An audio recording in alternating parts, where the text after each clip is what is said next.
Hello again. So by now all of you have had your SLOs returned to you after they've been approved by the committee, and you have this scoring template. This is the Excel version of the scoring template. You may or may not have used this version. It's got the student names on it, the baseline score, and your growth target scores.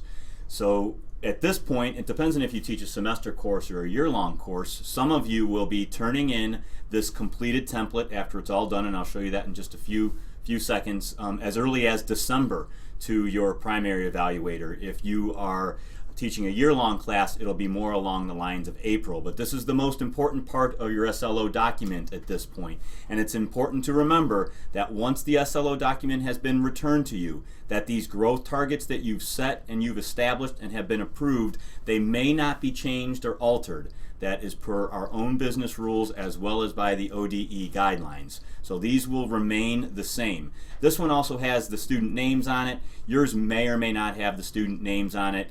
Either way is acceptable when you turn it in, but this is a really important document.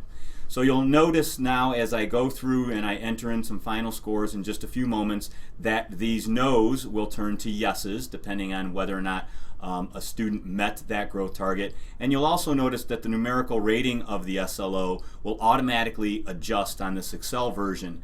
So I'm going to go ahead and enter in some scores here just randomly, and as I do so you can see whether or not a student met his or her growth target. Of course, this document only has about 12 names on it. Yours will have quite a few more than that, but this is just an example. Almost done here.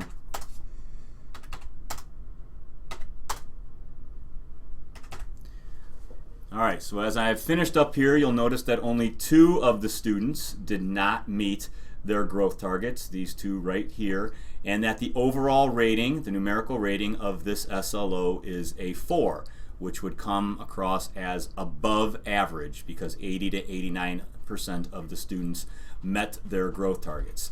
This will be, again, what gets turned into your evaluator during your evaluation conference, and it's an important document that you don't want to lose, and it will become part of your overall rating in OTES.